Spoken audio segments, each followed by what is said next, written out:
Welcome to the No Budget Indie Filmcast, where we dip into the independent film universe to highlight those little films that you might not have heard about elsewhere. Will you agree with our panel, or will our panel agree with each other? Tune in to find out. I am Milo Dennison, and with me, as always, is Claire Milan. Hello. And Carl Feeney. Hello. All right. Claire, what is on the agenda this week? So this week, my pick was Two Distant Strangers. And it's unusual. I didn't know this, but Netflix has started showing short films, but they're really hidden. You have to kind of search them and find them. You know, you don't automatically pop up. But this film won the best live action short at this year's Oscars. It's directed by Travon and Martin Desmond Rowe. And it is written by Travon and stars Joey Badass is his name. I think that's a stage name. Joey Badass? Really? Joey I didn't notice that. Yeah, and that's what it says here. Are you sure it's not Badass? Oh, Badass. sorry. Wow. Sorry. Are you sure? Is that? But No, I just joking. Sorry, I'm so sorry, Joey. I don't know how to pronounce your surname. It could be. Is it stage name or is that real? Or is it? Yeah. Well, yeah. Interesting. Well, Is it Badass or Badass? I really like it. You're right. It's a cool name. So to the audience, basically on IMDb, it's BADA and then two money symbols. You know, so $2 symbols. Oh. So yes, so are those dollar symbols S's, or is it BADA just with two money symbols behind it, or is it what? French Badass, or is it Spanish? Isn't it? Sorry, Joey. And also starring Andrew Howard, and the actress's name is Zaria Simone. So yeah, it is a film about this African American, and he's trying to get he wakes up in the morning and he was with this woman in her apartment, and he's trying to get back to his own apartment to visit his dog, and he keeps meeting this cop, and then all of a sudden something happens, and then he goes back into the bed with the woman, and then it all happens again, and it happens again, like Groundhog Day. And he just can't get back to his dog in his own apartment. And and we've seen this premise before, like with Groundhog Day and the other film we reviewed, the feature film, which is Spring Break, as far as I remember. I think it was Spring Break, wasn't it? No, it's Palm Springs. Oh, sorry. Yeah, exactly, yeah. The different film. Sorry, Palm Springs. So it is a device, this Groundhog Day device, that has been used even before Groundhog Day. I think Twilight Zone used it, didn't they? I know everyone's more familiar with that. But other films had used it, so it's not just from Groundhog Day. But I thought, yeah, I was really excited to see this film. It's 30 minutes long, which is very long for a short. But it didn't have, normally with shorts at the Oscars, we've seen a lot of the Oscar-winning shorts, and ones that got nominated, they had this emotional connection and kind of beauty to them with the cinematography or something, and you're like, wow, that's why it won. It has something. But this was like, it kind of reminded me of an episode of Gossip Girl or something. There was kind of I don't know, it was like a half-hour program on television that should be a part of a series rather than a standalone short, just by the way it's filmed and the music and the kind of vibe coming off it, which kind of threw me a little bit. I was like, how did this win an Oscar? But it's because the theme of it is the black guy, and when he encounters this white racist cop who looks really evil, and he keeps encountering him, and I think it's the theme of it won for. But yeah, there obviously I'm not familiar. In Ireland, we don't really have that segregation with, you know, like you have in the US. We don't have that problem with you know, black communities and cops and like you have in America. But it's something that I wouldn't identify with.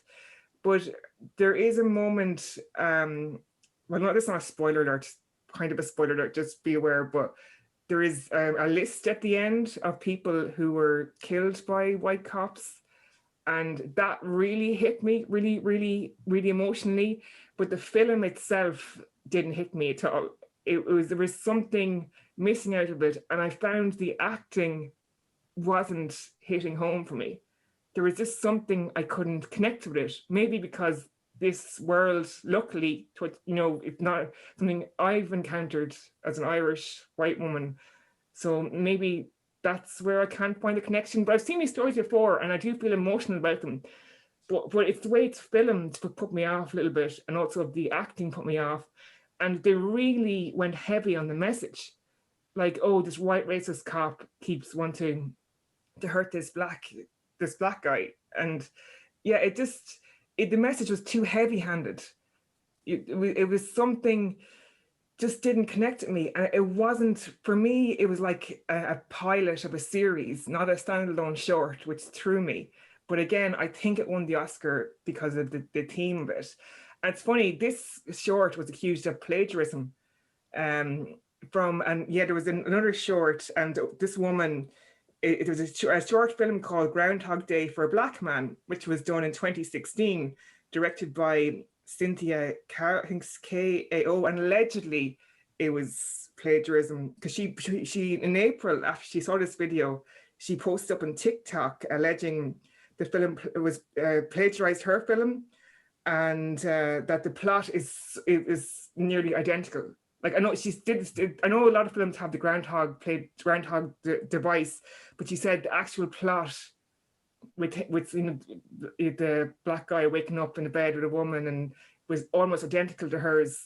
So she's there's a bit of a query over it. Was it copied? But what did you think of it when you sat down and watched it? What were your first impressions? Yeah, it was kind of, as soon as I saw the Groundhog Day thing, it kind of annoyed me because it's one of those plot devices that has to be done really, really well to work. Yeah. And I don't know if I think it did in this. I mean, maybe it did, I guess, because it's funny because I started off liking the film, and then it got into the repetitive Groundhog Day thing, which made me not like the film, and then it kind of had an interesting little thing at the end, which made me like it, but then I didn't like the ending at all, and then so it's kind of one of those, I kept going back and forth on it, but I think my biggest problem with it is, yeah, it's a bit preachy. We all know that there's a problem with cops in America killing Black people. And this really just drove that into the ground to an extreme, yes. Which was interesting. And I don't know, I like films with a message, but I don't want them to just continually punch me in the face with the message throughout the entire film. I want the message to be maybe a bit more subtle, maybe a bit more like you have to think about it a little bit, a little less, oh, look at this white racist cop who is clearly a white racist cop. Look at this Black guy who's clearly a nice guy, Black guy, getting abused by the white racist cop, and the nice guy, Black guy who meets this lovely girl and just wants to get home to his sweet, innocent dog. I mean, it was so cliche in a lot of ways. And yeah, of course it won the Oscar because, it's the year of, I mean, not this year, but last year we had the whole, all the violence and stuff, the Black Lives Matter movement and stuff. So of course it was going to win because it was that message. And the Oscars, so white, don't want to seem racist. So of course they're going to have a film like this win. Yeah. And I wonder if it was another story of like a white person, would it have won? Probably not. It wouldn't have gone near the Oscars. Probably. Oh no, yeah. If they would have flopped it, yeah. If it would have been a white guy getting killed every day by a cop, it probably wouldn't even have been in the consideration pile. Yeah. And I think we've seen it done so well in Palm Springs, this groundhog device, and that was brilliant. That example. But yeah, it wasn't done well here, and it was hitting home. It was hitting the message so heavy, you kind of zoned out. It was like, just please, that's not how to deal with this topic. It's not how to connect with an audience. Yeah. Well, I mean, you can understand why they use the sort of the groundhog motif, if you want to call it that, because for the Black community, it is Groundhog Day. You know, this is something Yeah. that they experience all the time, and it's not getting any better. Like, you know, you had like, you know, the civil rights movement in the 60s. Then, you know, that eventually, like, you have Martin Luther King getting assassinated, and eventually, you know, you had, okay, a black president, which was, you know, an amazing, like, occurrence. No, I don't think anybody would have thought they would have seen it in their lifetime. But even since, it's almost, things have gotten worse, and society over there has become more polarized. Like, you know, Trump. Sorry to bring him up, but he has a lot to answer for, you know, because he talked about, like, you know, Mexicans being rapists and murderers. So he let that kind of the racist genie out of the box. So it's okay to be, you know, racist again. And so yeah, it's almost as if American society is, you know, that it is actually, you know, getting worse in that regard. So and also you have this is very much sort of the black experience, I suppose. Like we've had films before, like, I don't know, a couple of years ago, what was that one that won the Oscar? About the guy who was driving, Green Book, was it? Green Book, Yes, yeah. Green Book, yeah. So that was. I liked Green Book, though. I The did. thing is that Green Book had a message, but it wasn't so irritating Yeah. with its message. You know, I you know, you sympathize with the characters, and they get through with it, and you're like, yeah, this fucking sucks. With this, it's like, okay, yeah, I get it sucks. Repeat. Oh, okay, I get it. It sucks. Yeah, repeat. Okay, I get it. It sucks. It repeat. Okay, fucking get off my case. All right. Like, I'm not a cop, you know, so stop telling me I'm an asshole just because I'm white, you know. I know what you're saying, like, but in a way, the message got home to you because, yeah, but not in a good way. You were sick of the film, you know. Imagine what it's like living like that. Yeah. But there was a few things about it. I mean, there was. I thought it was interesting that she had said she had a gun, you know, and I fully expected him. Spoiler alert, okay, everybody, to eventually use the gun. But I thought it was interesting that he decided not to do it. And I think the reason was they didn't want to put that message out there. Like, this was the natural, you know, next step to take up arms against the state, almost, you know. So I think in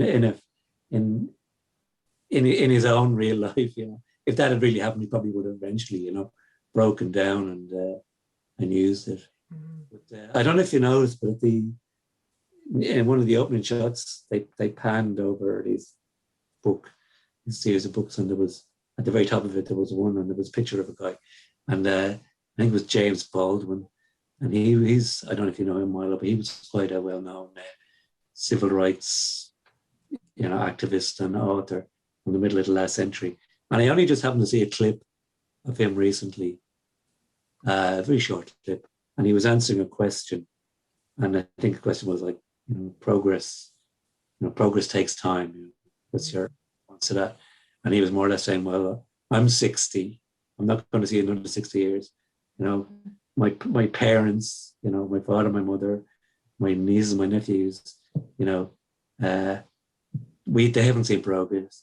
How long more do we have to wait for your progress? You know, so I think it's definitely very topical, you know, and because references to George Floyd and all these other people that have been killed. So, you know, that's obviously like why it won. I think the tension probably was to make it slightly annoying in inverted commas, to make it probably hit home, because that is the way, like, we're three white people, but, you know, we've never experienced that. If just because you're black, you're pulled over by a cop, you know, you're searched. And it's funny because I was in Dublin City Centre recently, and there was a guy and his car broke down, and just because he's wearing a tracksuit, three guards took him out and actually searched him, just because the way he looked, you know. And also, discrimination. the thing is, like, cops are assholes, right? Mhm. I mean, so I'll say that, like, because I've been harassed by cops because I got harassed once because he didn't like the way I crossed the street, Oh, or like you get harassed, they just assume that yeah. you're in the wrong. So I can sympathize and not completely empathize, but I can Mhm. sympathize with this character and these kinds of issues that Black people in the US are facing, because it's totally true. But it's also just plain and simply because cops are assholes. There was this guy in 2016, I think it was, I want to say 2015, 2016. His name was Daniel Schaefer, right? And he's white. He's from Texas. And basically, some cops showed up. He was in a hotel room with some girl. Cops showed up, made him crawl out of the hotel room, crawl on the floor, like on his hands and knees. And then because they didn't like the way he moved, they shot him. But you don't really hear those stories. So cops shoot white people too. And I'm not, and to be clear here, I'm not saying, I don't want people to like hashtag cancel Milo Dennison, because I'm not sympathetic to the Black Lives Matter movement, because I totally am. Like I'm really impressed with the all the protests that we had last year, because I do think it has made it has made people realize that this is a big issue, and you've seen it. There was just was it Philadelphia? It was some city just recently actually said that cops in the U.S. said cops can't use the chokehold anymore. So other cities are requiring body cameras. All cops must wear body cameras. There's other areas putting basically cities putting restrictions, basically saying that cops are no longer basically just flat out immune from prosecution just because they're cops. And so the movement is great, and we totally needed it, and it's nice to see that something's happening on that aspect. And yeah, and certainly movies like this and things help that. But I don't know, I think movies like this versus this particular movie. Mhm. Yeah, all right. Yeah. Yeah. Well, I don't think it's solely fair to say all cops are assholes. I mean, I'm sure you get a lot of bad apples, and I suppose there is institutional problems. Although on saying that, I think didn't the New York Police Union or one of these, they back Trump in the last election? Yeah. I think it was the entire SWAT team. I could be wrong on this, but I think it was the SWAT team or a certain response team in Portland, Oregon. All the cops, they just quit in support because of like one of their members got fired from the force over something like this in retaliation. And it was like the guy apparently deserved to be fired, but they got to stick together, so they all quit on his behalf. I think a problem particular to America is you have this like combination of this kind of racism and these stupid like gun laws, so that every situation that a policeman goes into, they assume that the other person is armed, so they have this like it just raises the tension in it, tenfold. So I think that's definitely part of the problem too. But there was in England, I don't know if you saw it in the news today. There was a policeman was convicted of killing a black guy. He was quite a famous ex-footballer, Dalian Atkinson, and I think he's what do they call it? They tasered him or something like that, and then kicked him on the ground, and he died. So he was actually convicted of murder. Mm. Anyway, today. That was in the UK. Oh, good stuff. Yeah, and it's funny. I was just talking to a friend of mine recently about the the riots, the LA riots in, I think it was like 96 or 94, whenever those were, mid 90s. Rodney King, was that the guy? Was it? Yeah, what was his name? Something Rodney King, was it? Martin King? No. Rodney King, that's it. Rodney King. And it was interesting because looking it up, the guy, like the cops beat him like like his teeth were out. He was, hit with the baton like 46 times, like kicked and broken bones. And the fact that those cops got off completely scot-free. And what was interesting about it is that was in the era where, not everybody had a phone with a camera on it. And so it was entirely possible that it was only real luck that the person with the video camera was able to film that, because if that person hadn't filmed it, probably nobody would have known, and nothing would have happened about it. So it is a valid point that, are things getting better? Yes or no, maybe, because that was in the mid-90s and we're now into the 2000s, and you still have cops, murdering Black people for really what amounts to no reason whatsoever. It's probably not just cops either. Like, you have this critical race theory debate going on now. Oh, yeah, I saw that. Like, you have some states who, probably Republican-run states who are saying it's anti-white. I mean, they got to flip in the arguments, and then of course, on top of that, you have like, your right-wing propaganda outlets, like, a certain news station, pushing this kind of agenda.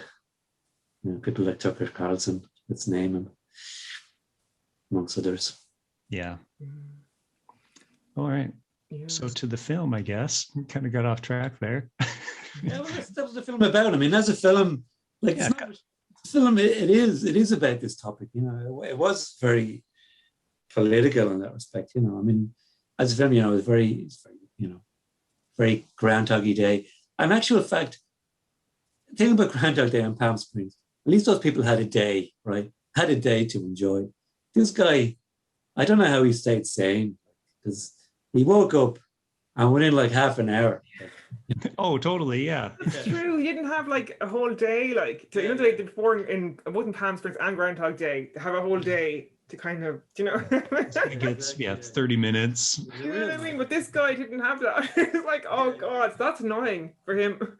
Yeah, that's a good point. Mm-hmm. All right. Okay. Should we review it? Yeah. Okay. Carl? All right. I don't know. I mean, as a film, there wasn't a lot to it, really. Like, it was sort of a rehash of a Groundhog Day with a particular kind of message. But I suppose it's a worthwhile message, and it hit home with some people here. So I'll give it 4 stars. Okay.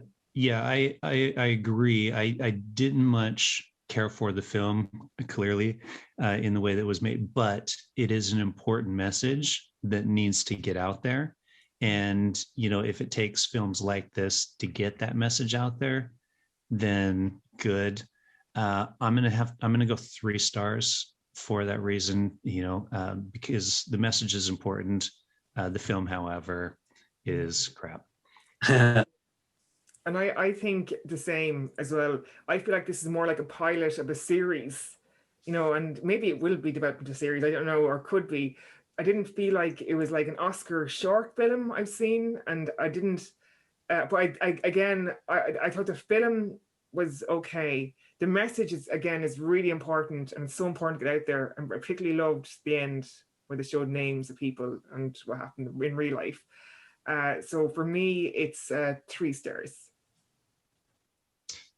All right, there you have it. No budget audience. This is called, what's this called again, Claire? It's 2 Distant Strangers. 2 Distant Strangers. It is available on Netflix. So do a Netflix search for it and watch it. It does have an important message. And then let us know what you think. Do you rate it highly based on the message and filmmaking, or lowly, or what? Who knows? And do you have an opinion that either agrees or disagrees with ours? You can always let us know on social medias at No Budget Show, or by leaving a comment or review.